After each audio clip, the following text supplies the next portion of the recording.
Hello, everyone. Welcome back to Dirty Martini.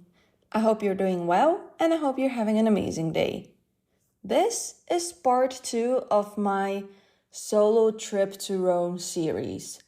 The first episode I posted last week, and if you haven't listened to it, definitely give it a listen. So much happened that I cannot just give you a quick overview here, and I think the context is very important so that we can all together follow the trajectory of my trip and the overall experience. Anyways, now that I have showed to you the first episode, let's get started with part 2. I honestly don't know if this will be the episode in which I conclude everything or if I will need another yap session. But let's just see how it goes. So let's just pick it up right where we left it off and see where we go. So the last thing I told you is how after the super mentally, physically, and emotionally draining day I had, I went to this pizzeria and after that walked with my travel size deodorant instead of pepper spray back to my 4-bed all-female dorm in my hostel. And I told you that day 1 did not end there and neither did my unluckiness. So I go back to my hostel and it is pretty late and everyone in my dorm is asleep. So I use my phone's flashlight to get ready for bed and write in my journal, which is a bit annoying, but well, not the worst thing that happened that day, as we already know. So I got ready for bed and I go up the ladder to get to my bed, which caused an entire earthquake because the construction wasn't necessarily the strongest, but there wasn't anything I could do. I just wanted to go up the bed. I just wanted to position myself horizontally and pass out so that this day can finally be officially over. And I'm ready to rest, but the universe just wouldn't let me. So, I'm on the top bed of the bunk bed, and it is 40 degrees outside. Also, maybe I should also mention that even though it is technically 40, just because it is Rome and it is the middle of July, because of the humidity and whatnot, those 40 degrees Celsius feel like 90, which makes what I'm about to say even more ridiculous. Well, there was an air conditioner in the room, and that was honestly a big plus, especially because apparently a lot of travelers had complained that the AC was broken and they needed it to survive in the heat. And you would think, in 40-degree weather, I don't see why you would even be mentioning the AC as something that is not a saving grace. Well, the thing is, someone had set the AC to 20 degrees.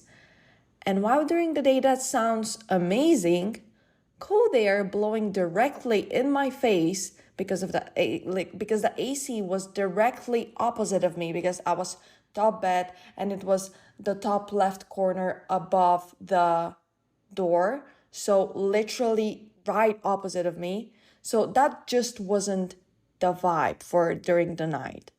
I appreciated the freshness the AC brought, but it blowing in my face for 6 hours made me freeze. Because the thing is, after all the complaints, they fixed the AC so good that it just wouldn't turn off. I got up around 5 a.m. trying to turn it off because I just couldn't handle it anymore. I know I'm supposed to be taking into consideration other people's wants and needs, but it was blowing in my face.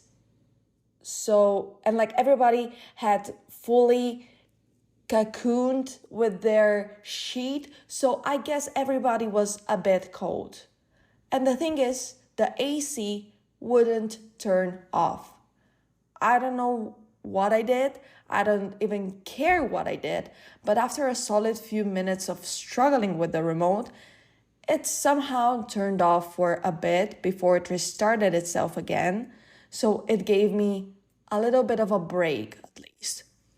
From the hostel, they had given me just a sheet to use as a blanket, which is totally understandable because it is the middle of July in Italy, so it is naturally scorching hot. So you wouldn't need a duvet. But the thing is, that sheet wasn't doing anything for me when the AC was bringing me to a literal frostbite during the night. And the thing is, I'm traveling light. I'm traveling solely with a backpack. So I didn't bring too many clothes. Or in particular, I didn't bring any sweatpants or like long pants. So all I could do was put on some socks and hope for the best. Because there was nothing I could use to make myself warmer. And the thing is, when I am cold, like maybe the normal human, I get so stiff and my bones just start hurting so much. Like, it had just happened in the train in the morning, remember? And until I finally managed to turn the AC off, because again, for whatever reason, it didn't want to turn off for the first few times I tried. So until I turned it off, I was fully cramping in my bed. And all that to say that I just got a cold. My throat hurt so much the next day. And because I was drinking fountain water, which is ice cold basically, and I was drinking Aperols, which are iced, I wasn't necessarily helping myself heal. So I felt pain in my throat, and at times my nose would get stuffy. And that happened all throughout the entire trip. And I think I'm the only person on this planet who can get a cold in the middle of July in Italy.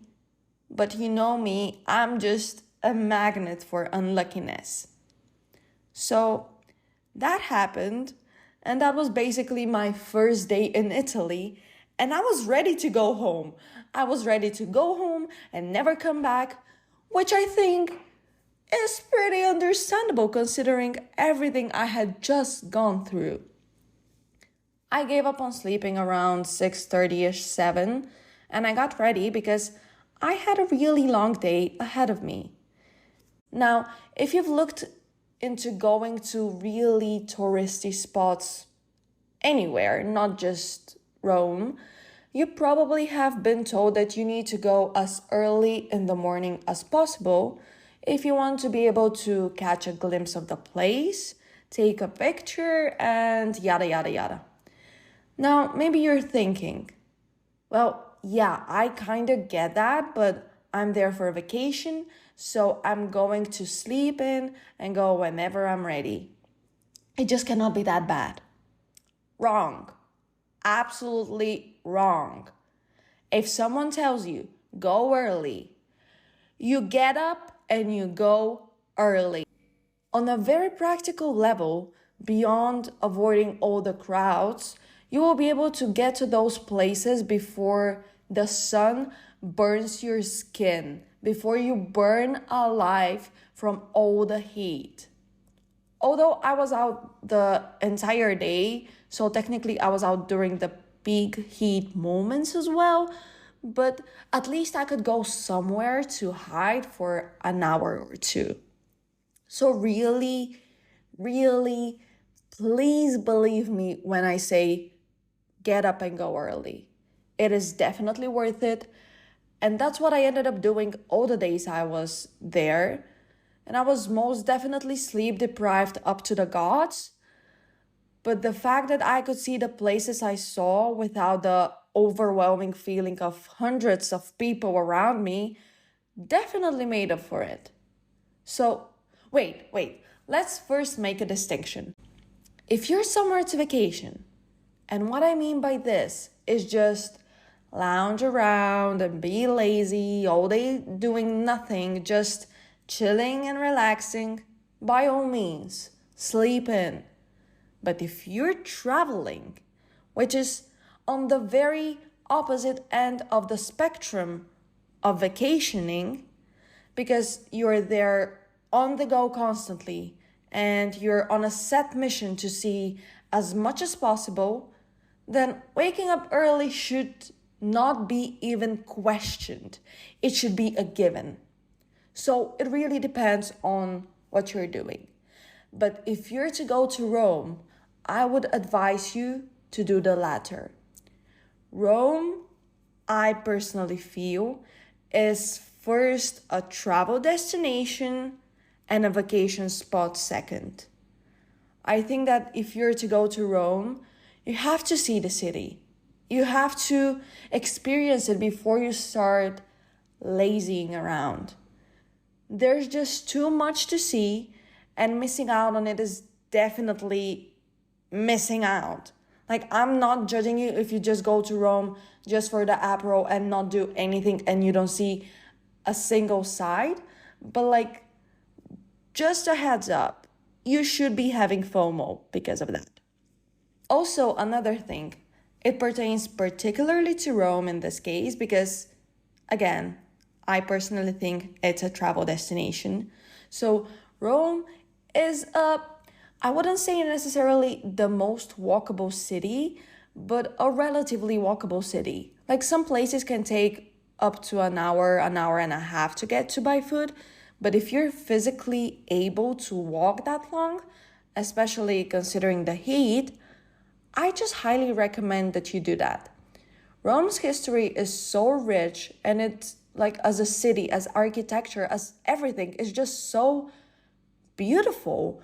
And there is something meaningful and something breathtaking to see around, literally, and I'm not over exaggerating, around every single corner. When walking, you see things you would most definitely overlook when you're using any other type of transportation.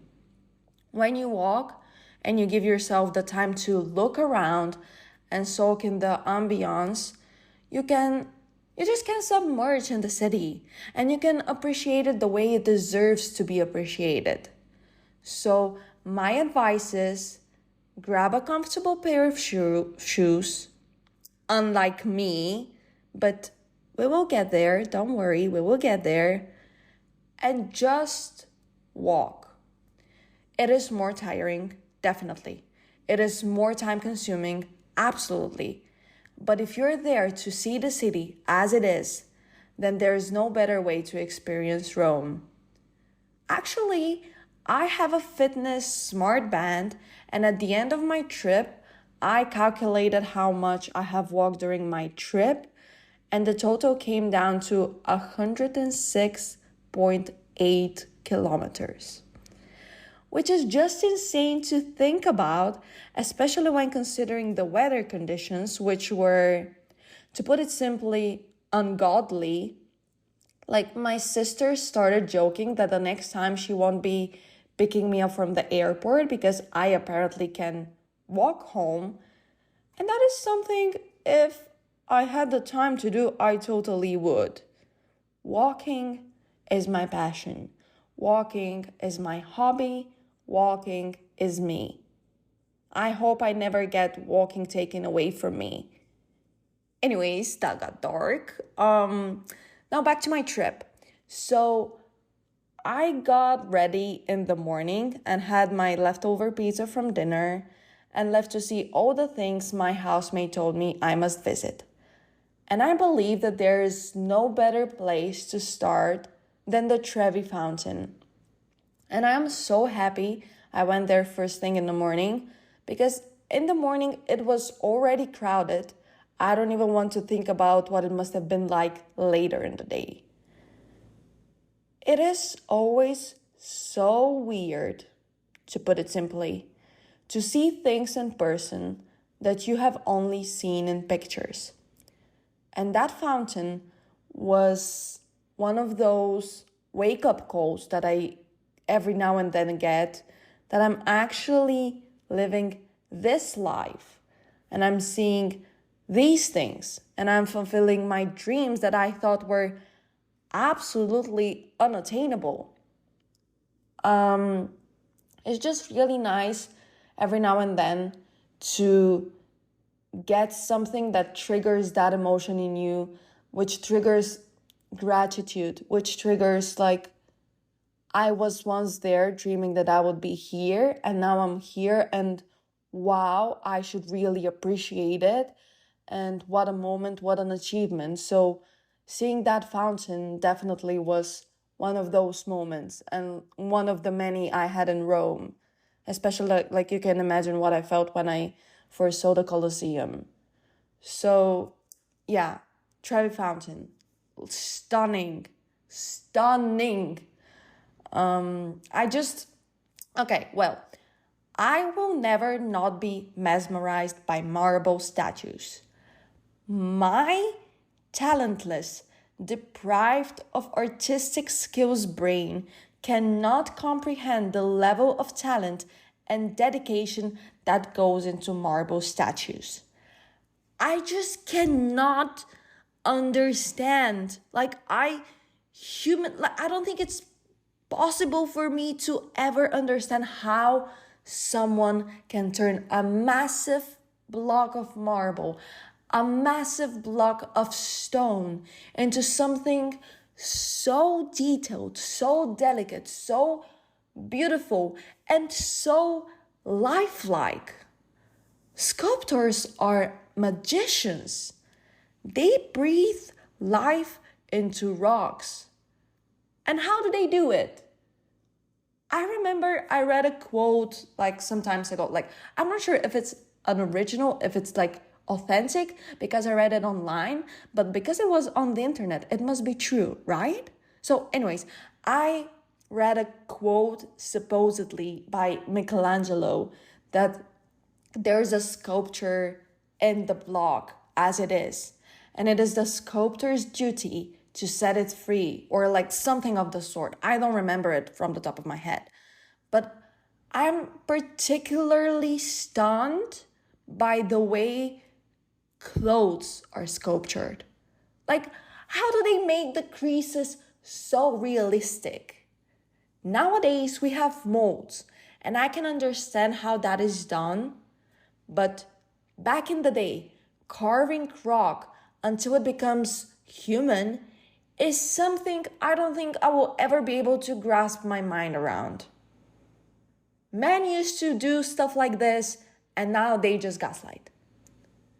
And they made it seem like the statues, they seem so smooth. I just could sit and look at marble statues all day long, every day. To me, they seem so delicate. And when you think about it, they're everything but delicate, because they're massive and extremely heavy and they're stone. And how is that illusion of delicateness, is that a word? Like, how is that illusion of them being delicate created? Just, oh God, I could sit here and talk about this all day and still I will not be able to do it justice.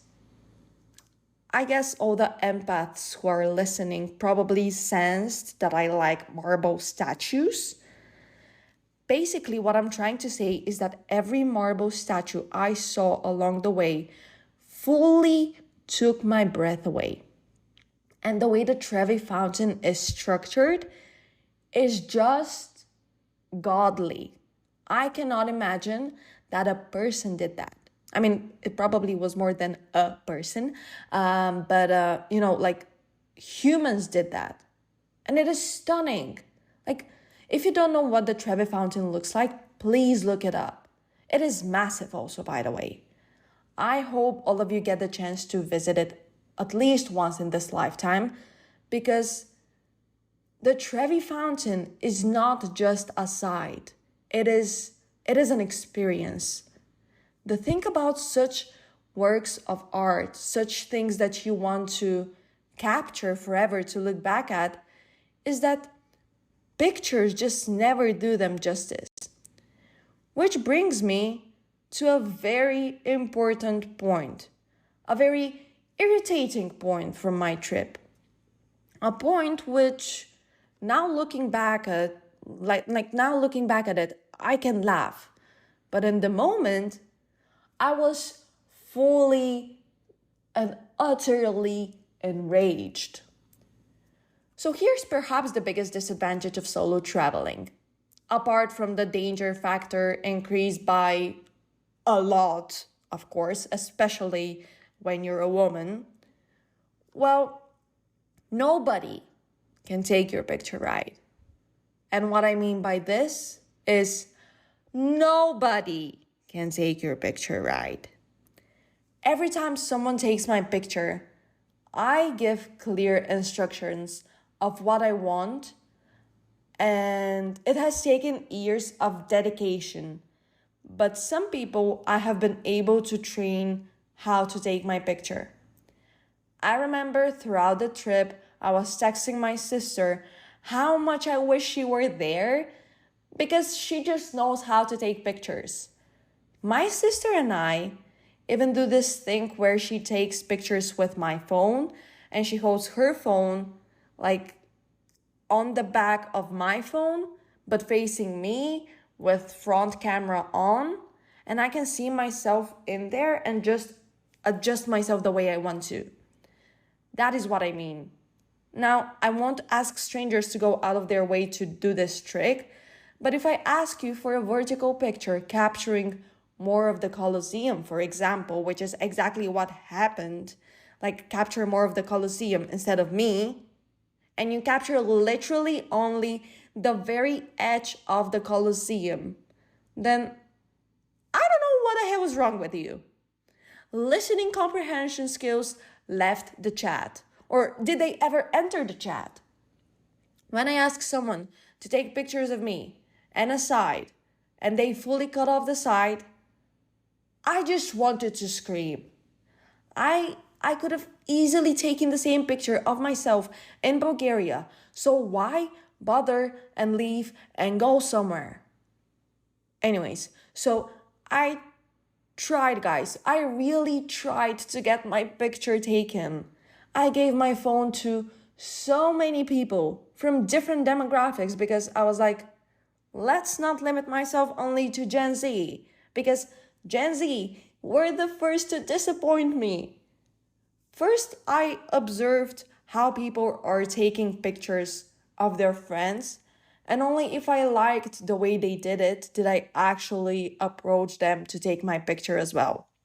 Which is why this process got so lengthy. And the fact that they did not deliver even once is what made it annoyingly long. So if you solo travel, honestly, get a tripod. But if you solo travel and you're wondering if it's really worth getting up early in the morning to go somewhere for this, oh my God, for this sole reason, it is. The fact that it will take you more than an hour to get a single good picture should be enough of a justification for you to leave early. So I gave my phone to so many people, which all of my friends were like, how are you not scared that they are not just going to grab it and run with it? And honestly, that is a pretty valid question. I was all the time so scared that I will be mocked. Like, I was so scared that before I left, I bought the larger iCloud package and backed up everything just in case, and took my old phone, which still works, and locked it in my locker in the dorm to have as a backup if someone were to steal my actual phone, which thank God did not happen. So yeah, that was definitely a fear I faced, but anything for a good picture, I guess. And I would have done anything for a good picture, but the good picture didn't do anything for me. She didn't even show up. I kid you not, I spent 40 minutes, 40, in front of the fountain, getting photographed by different people. and none of those pictures looked good. If I give you my phone vertically with no zoom, why are you taking it upon yourself? Who gave you the creative freedom to turn it horizontally and zoom out? Also, why is it so hard for you to focus the frame? And another thing, why are you taking a single picture? I hate it when people tell me I took a couple, and by this, they literally mean they took 2 pictures. This isn't an analog camera. I have storage. Take pictures. When someone asks me to take their picture, I always take at least 50. At least. You can always delete pictures, but you cannot make them appear out of thin air after the moment has passed. So I take as many as possible. I take them from different angles, from different distances, and I always show them the first few pictures to see if they want to change anything, and I'm always down to retake your picture until you like the way you look. I'm supposed to have garnered good photography karma. Why is this happening to me? A girl literally turned my phone to 30 degrees, like she tilted it. Girlie, didn't we leave the angled pictures in 2014? And you know what? I fully gave up when, and I kid you not, someone literally turned my phone upside down. Upside down. You can see in the picture because they were taking pictures as they were turning it upside down. So you can see in the picture that the moment they do it, my face just goes straight to disappointment. You can see my smile disappear. That is when I positioned my phone somewhere, pressed record, and took a video from which to take screenshots, which are honestly my only good pictures from the vacation. Like, bro, how is that even possible? How do you have no aesthetic sense, no aesthetic flair in front of such a sight?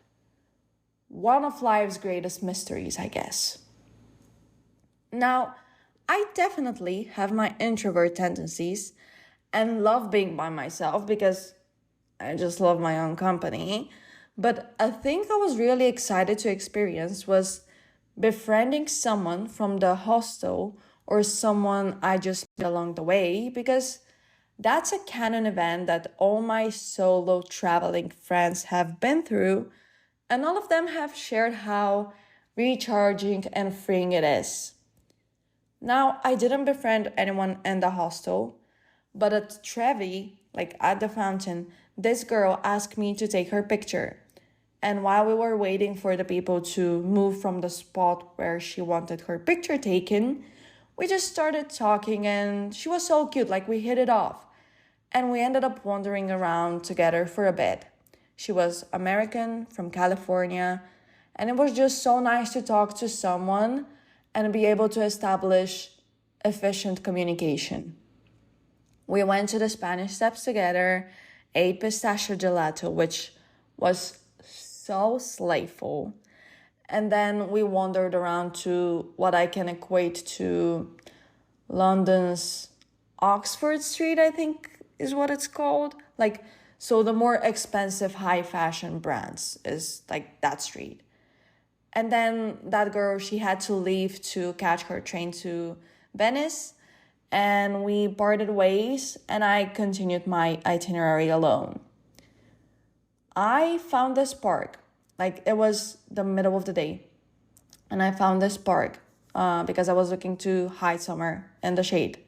And there was, it was so close to one of the landmarks, and it was my literal saving grace in this weather. It was in the shade, there was nature because it is a park, and there were marble statues, and we all know how I feel about those. There were water fountains and just places to sit, which was very much needed because what I've noticed is that everywhere I've been in Western Europe, they don't necessarily have too many places to sit on when you're on the street. Back home, you have benches everywhere, and that is probably because our people were older and our people were tired, and yeah, but we have places to sit, and Western Europe doesn't have as many. So anyways, this park, which was originally not on the to-do list, is definitely in the top 3 of my most favorite spots I visited in Rome, and I hope to get there again one day. I considered going there again while I was there, but it was a bit far from everything else I had to visit, so I just cherish the moments I spent there. I just love parks. I think there's such a nice and attainable nature haven in the middle of cities.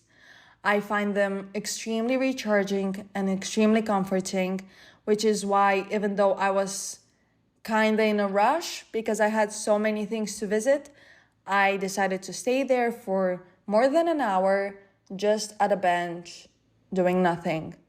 It was very peaceful, and even though it was right next to such a touristy spot, it was almost empty. Or maybe it wasn't empty, maybe it was just so spacious that it felt empty. And it was a nice way for me to decompress and relieve all the overwhelming feelings that had started to build up. After that, I just started walking towards the next thing on my must-visit list, but I gave myself the opportunity to wander off in a direction if I felt like it, which is again why you should leave early, because you have enough time to wander off, to get lost, and to find your way back. And I'm really happy I did that. I went into so many churches, and I'm not religious. I have faith, but I'm not religious. But that is a topic for another time. And even though I am Orthodox, I cannot deny it. Catholic churches are some of the most beautiful architectural creations that I have ever seen. And I don't think it will be a stretch to say that cathedrals are some of the most breathtaking buildings that humanity has ever produced. Like the amount of detail that goes into them, and the fact that nothing is not symbolic, and the fact that nothing is coincidental is again a bit too much for my human brain. Like, isn't it just beautiful to think how we as species create such beautiful places to find retreat, to find comfort in God, in religion, in faith, in solitude. The amount of dedication and work to make a place of worship as beautiful as it is, I think, a testament to the fact that we humans are so cute. I cannot find the right word, so cute will have to suffice. And Rome has some of the most breathtaking cathedrals and smaller churches that I have ever seen. I didn't go into a church I didn't like, and I have to admit, at times the heat was a bit too much, and I was like, do I really want to go up that hill to go to that church? And the answer was always yes, and my expectations were always beyond met. I was fully taken aback. And okay, speaking of hidden churches, I did go into a few churches to hide from the heat, and I hope that is not offensive, and I hope I don't get sent to hell for this thing solely, like not using churches according to their purpose, but that's what I did. And while I wasn't there, I just tried to take in all the details. And there are like so many details. Another art-related thing I don't understand is, how do they paint the ceilings of churches? Like they're slopey, like not slopey, but like rounded. So, like, the logistics I get, but aesthetically and artistically and practically, how do you make sure you're getting the right dimensions and the right angles? And like, just how? I will never shut up about it. People who do this have skills that are beyond my wildest dreams, that are beyond my wildest comprehension abilities. And I will always and forever be in awe of them. In one of those churches I went to, a girl asked me to take her picture, and just like with the previous girl, we started chatting, we hit it off immediately, and we just started following my list, like my must visit list together. She was so sweet.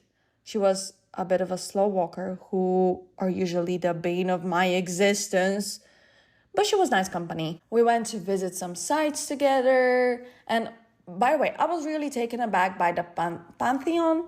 I don't know how you pronounce it, but like that place where notable people get buried. So definitely give it a go, visit it. It is worth it. It was really fun to experience some of those sites with someone, but what having company was really necessary for was what I'm about to share with you right now.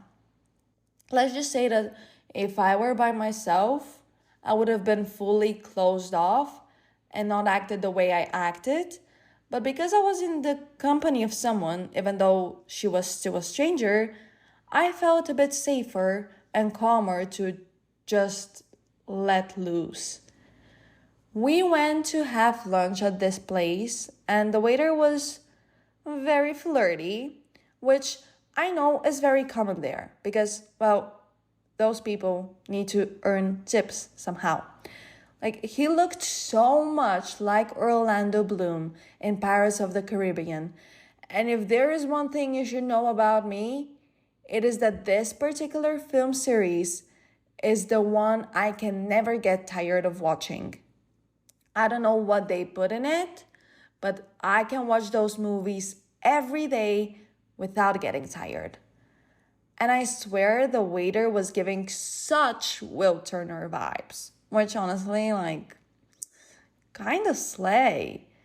And he was, I don't know, he was flirty and stuff. And you can tell, like, you can really tell when I'm flushed by someone because I get so shy and I turn red so easily. It is actually not even funny, like, not funny for me. For others, it is hilarious. And people always, for whatever reason, decide to bring up how much I blush when I blush. And that just creates a vicious cycle of me blushing about me, blushing about me, blushing more and more and more. So I was also in a silly, goofy mood, which is something you should remember for a bit later.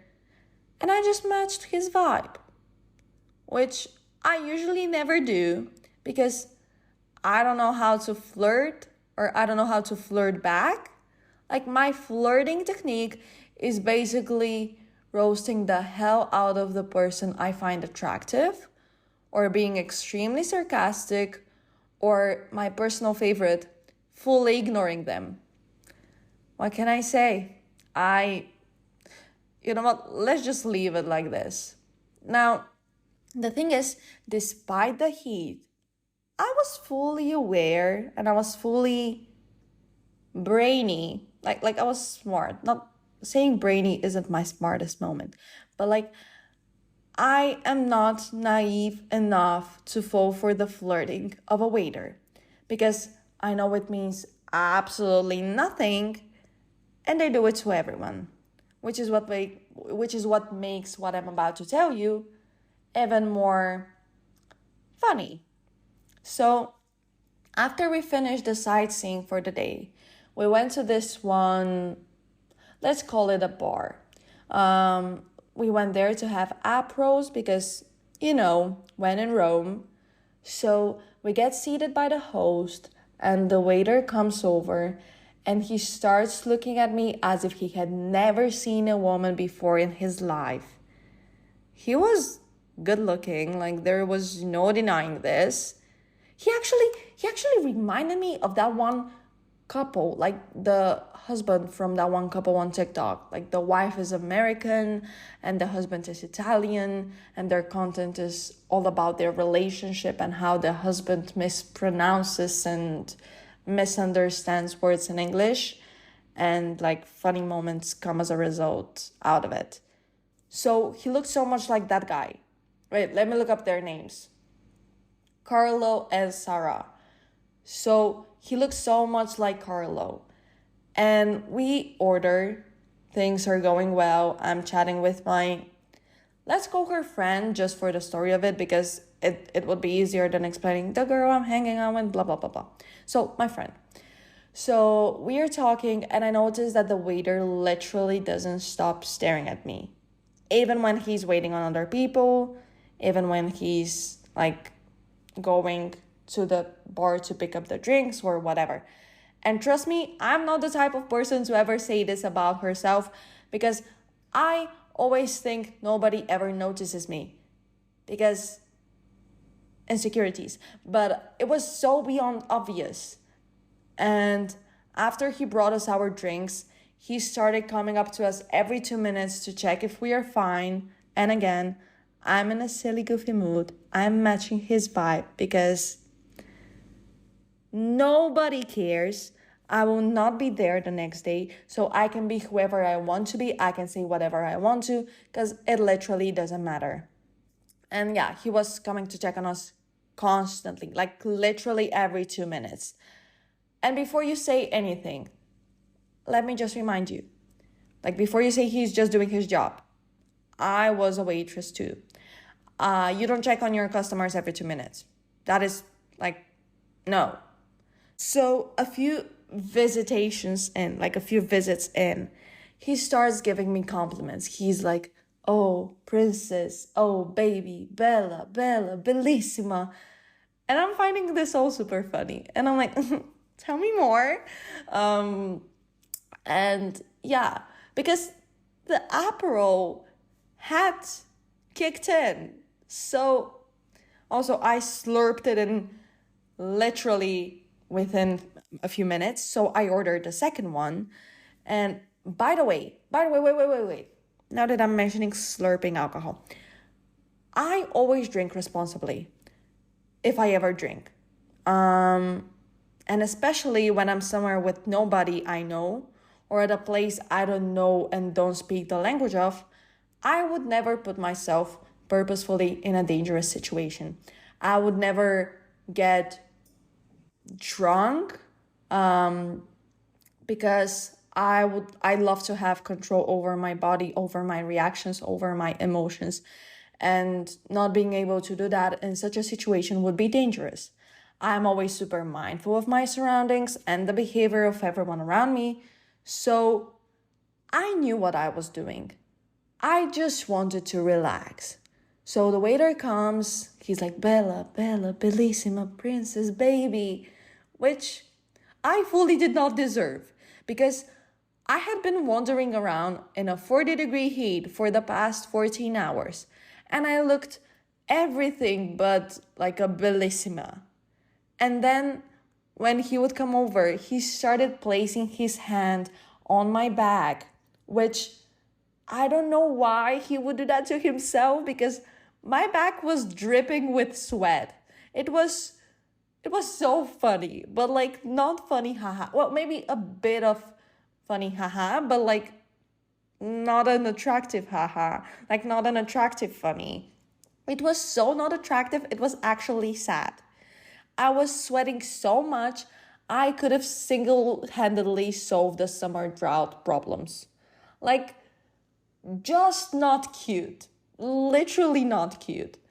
And he asked me if I wanted to go for a drink with him afterwards. And I just said, we'll see. Because, again, silly, goofy mood. And, like, also, I didn't know, I knew I was not going to go out with him. But, like, is somebody gonna match my freak even for, like, 2 minutes? Like, you know? Just, like, have fun with it. So, yeah.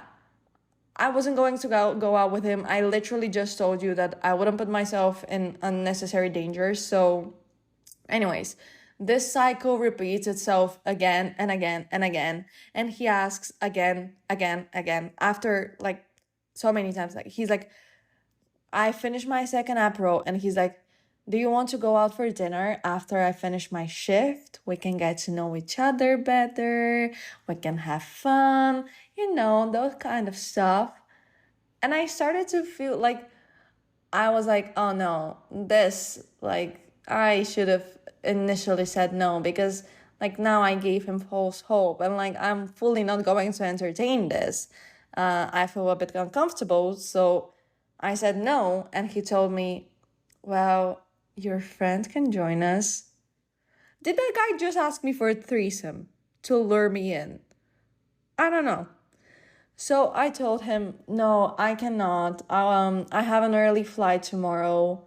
I had literally arrived the day before, but I was like, I need to come up with an excuse. Why do I need to come up with an excuse in front of a stranger, you ask? I have no idea. Why do I feel the need to protect his feelings? I have no idea. That is something to be discussed in therapy one day. But for the story, that doesn't matter. I'm just saying, like, I have an early flight tomorrow. To which he says, your flight is tomorrow, but we're still today. Which I have to admit was pretty smooth. But I still declined because I thought things might escalate in a way which I didn't want them to. And at least he was respectful enough to not insist, which, like, it's the bare necessities. So, then he just turned to my friend and was like, hi, Bella. Hi, Bellissima. Which, like, is so ridiculous to think about, because, like, I was literally there, and, like, she was literally there. She saw and heard the entire interaction, and she saw that you were fully flirting solely with me, and I reject you, and you turn to her. I'm like, bestie, what? So yeah, he tried the same number on her, and she told me that had she been alone, she wouldn't have even thought about it and would have immediately fallen for it. But because she saw me reject him, she came to her senses and realized that this is not necessarily the smartest and safest thing to do. And at the end, when I asked for the bill, he told me, oh, you want my number? And I was like, no, I just want to pay and leave. And then when I asked where the bathroom is, he told me, oh, I'll show you where the bathroom is. I'll come with you. I'll come in with you. And I was like, okay, that is excessive. Like, babe, slow down. Enough. Like, I wasn't icked or anything, but I found it funny. Like, maybe it's because of the alcohol, fully because of the alcohol. But yeah, when my friend was in the bathroom changing into more comfortable clothes, I was in front of the door talking with my mom on the phone, and that waiter just came up to me. He hugged me, kissed me on the shoulder, and left. And I was just like, okay. And as we were walking out, he was blowing me kisses all the way and like, ciao, Bella, ciao, Bella. And like, that was sweet. It was cute. But like, anyways, like, yeah, at least he was respectful enough to let us leave. So, yeah, it was definitely a really good ego boost. There is no denying it. It was a very much needed ego boost, especially after recent events, which I'm not even going to get into there, but like they culminated the day before. So literally the day I arrived in Italy, which also contributed to the first day being a bit of like a letdown and whatever. But anyways, so a really nice ego boost. I felt like it was cute. It was sweet. So my friend and I just laughed it off, and we went to see the Colosseum in the night. We missed our bus and we got annoyed. And like I particularly got annoyed because of the entire situation and all the questions I was bombarded with. And after that, we got back to our hostels. As you can tell, The second day in Italy was far more pleasant and successful than day one. I mean, to be honest, day one set the bar pretty low, so topping that wasn't necessarily difficult. But I genuinely had so much fun. And like all the sights I saw were breathtaking, and I will always cherish the fact that I had the opportunity to go and see them. The only thing that sucked is that I drank the two Aperols super fast and, well, they were with ice. And as I told you in the beginning of the episode, I got a bit sick because of the AC in the hostel. So that fully finished me and my throat hurt so bad. So thank God I could manage to turn off the AC earlier that night because I had still a lot of things on my to-do list and getting terribly sick was not one of them. I did have the cold the entire time, but it wasn't that terrible that I was bedbound, thank God. It was just like discomfort, which wasn't necessarily, like, it hasn't necessarily improved that much, but looking back at this, I wouldn't change a single thing because it all made for a great story, even if not all experiences were that girl as they were happening. So, guys, that is the end of day 2. Thank you so much for listening to today's episode. I hope you enjoyed it. I really thought I would be able to finish off the series in this episode, but I guess way too many things happened for me to just slightly and superficially touch upon them. So I guess that means I will see you next week for the next part of my Italian hot girl solo summer story. And will that be the end of this series? I guess we just need to wait and see. Until then, stay hydrated, wear sunscreen, and don't support genocide. Bye!